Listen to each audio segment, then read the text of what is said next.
अपनी वाणी की शुरुआत एक खास बिंदु पर शुरू करने जा रहे हैं। मनुष्य दुखी क्यों रहता है? मनुष्य के दुख का कारण क्या है? मनुष्य जो जैसा कर्म करता है उसे वैसा ही फल मिलता है।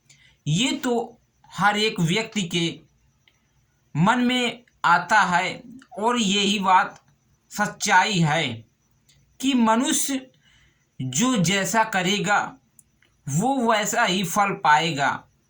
जैसे कि किसान अपने खेतों में फसल बोता है, बीज बोता है, तो कुछ बीज उसके उग आते हैं और उग कर के वो कुछ अच्छे फल देते हैं और अच्छे दाने देते हैं। लेकिन कुछ बीज ऐसे होते हैं कि वो उगते ही नहीं हैं और वो वहीं पर सड़ जाते हैं, खत्म हो जाते हैं। तो मनुष्य को उसके किए गए कर्मों का फल उसे अवश्य मिलता है। जैसे कि मनुष्य का एक्सीडेंट होता है तो कुछ व्यक्ति ऐसे होते हैं कि कुछ व्यक्ति एक्सीडेंट में ही मर जाते हैं। वहाँ से एक्सीडेंट उसका हुआ और वो खत्म हो गए।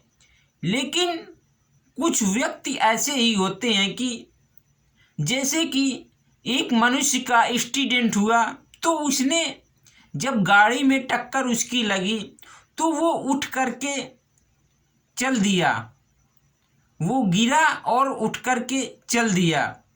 तो कुछ व्यक्ति ऐसे भी हो जाते हैं कि एक्सीडेंट होता है और वो व्यक्ति उठ नहीं पाते हैं, वो व्यक्ति दुनिया से ही उठ जाते हैं।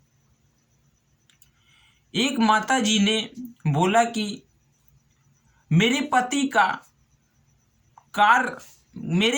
कार में कहीं जा रहे थे, लेकिन वो एक ट्राली में कार उनकी अभिर गई और वहीं पर उनका एक्सीडेंट हो गया। ताकि एक उनके बगल में एक व्यक्ति और बैठा था, तो वो व्यक्ति उस कार में बैठा था और मेरे पति चला रहे थे। तो मेरे पति का दरवाज़ा खुल गया और वो नीचे धड़ाम से गिर गए और वो कभी भी उठ भी नहीं पाए, उनका वहीं पर स्वर्गवास हो गया। लेकिन एक जो बगल में व्यक्ति बैठा हुआ था वो दरवाज़ा खोल करके बाहर खड़ा हो गया। तो इसमें क्या हमारे भाग्य का दोष है? हमारे किए गए कर्मों का फल हमें अवश्य मिलता है। यदि आपका बेटा इस दुनिया में नहीं रहा है या आपका पति इस दुनिया में नहीं है, तो इसका मतलब आपने अगले जन्म में किसी का बेटा छीना होगा या किसी के पति के सामने गलत व्यवहार किया होगा। तो इसी प्रकार से आपको उसी फल का परिणाम इस जन्म पर मिलता है। जैसे कि एक माँ होती है, उस माता के 4 पुत्र होते हैं, लेकिन चारों पुत्र का भाग्य अलग अलग होता है।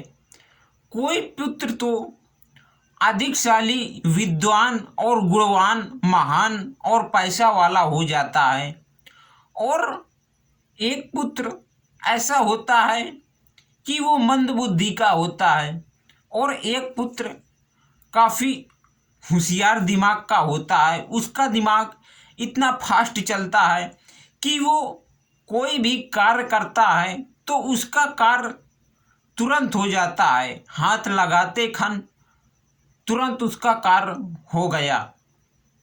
लेकिन एक पुत्र माँ का ऐसा होता है कि वो चाहे उस कार्य को 10-15 बार करे तब भी वो कार्य नहीं कर पाता है, वो कार्य को भूल जाता है। और एक पुत्र उस कार्य को एक बार कर ले तो उस कार्य को उसे चाहे जितनी ही बार करने को पड़े वो बिन बताए कर लेता है।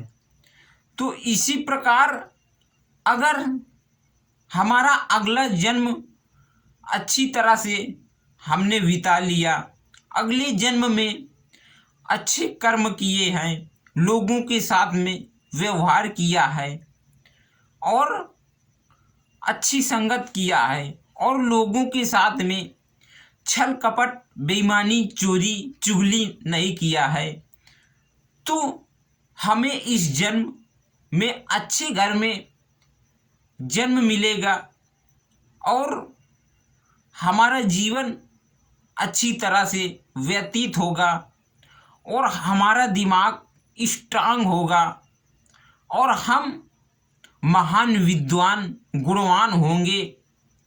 और अगर आपने इस जन्म में छल चोरी कपट किया है तो आपको अगला जन्म किसी छल चोर कपट के यहाँ मिलेगा। और आपने अगर ईमानदारी से ये जीवन व्यतीत किया है और लोगों के साथ में भलाई किया है, किसी का गलत नहीं सोचा है, ना गलत किया है, ना गलत अंदाजा है, तो आपको किसी राज्य में एक किसी राजा के यहाँ आपका जन्म होगा, क्योंकि आपने इस जन्म में अच्छे कर्म किया है। तो इसीलिए आपको अगले जन्म में राजा के यहाँ आपका जन्म मिलेगा, जन्म होगा, जहाँ की हमें पहले से ही कमाया हुआ धन रखा है हमारे लिए और हमें कुछ करने को भी नहीं पड़ेगा और हमारा धन हमें इंतज़ार कर रहा है कि हम कब आएँ और हमारे धन का इस्तेमाल करें और हमारा धन हमें सही जगह पर लगाएं ताकि गलत जगह पर न लगाएं, क्योंकि भगवान उसी को धन देता है जो व्यक्ति अपना धन अच्छे कार्यों में लगाता है और उसकी अच्छी सोच जिसकी रहती है उसी व्यक्ति को भगवान धन देता है और उसी व्यक्ति को राजा और महाराजा बनाता है। क्योंकि मनुष्य के कर्म अनुसार उसका जन्म होता है और उसे कर्म के अनुसार उसको फल मिलता है। तो इसीलिए हमें अगर अगला जन्म अच्छी जगह पर पाना है तो इसके लिए हमें अच्छी संगत करनी होगी और लोगों के साथ में भलाई करनी होगी और अच्छा करना होगा। कुछ ऐसा काम नहीं करना है जिससे लोगों को कष्ट पहुँचे और लोग आपकी कुछ बातों से नाराज हों। अगर हमें अच्छा जीवन व्यतीत करना है तो हमें इस जन्म को अच्छी तरह से काटना होगा और ईमानदारी से काटना होगा, तो हमें हमारा जन्म अच्छा मिलेगा। किसी राजा के यहाँ हमारा जन्म मिलेगा कि हमें कमाना भी नहीं पड़ेगा और हमें कमाया मिल जाएगा, उसके हिस्सेदार हम हो जाएंगे। क्योंकि आपने लोगों की भलाई किया है और लोगों के साथ में अच्छा व्यवहार किया है, तो इसीलिए हमें हमारा जन्म अच्छा ही मिलेगा। हेलो दोस्तों, हम आपको बस इतना ही बताना चाहते हैं कि अगर हम जैसा कर्म करते हैं उसे हमें वैसा ही फल मिलता है। और लोगों के साथ में अगर आप अच्छा करोगे तो कर्म के अनुसार आपको फल अवश्य मिलेगा। हमें फिर कर्म अच्छा करना है या बुरा करना है, ये तो आपकी मर्जी है।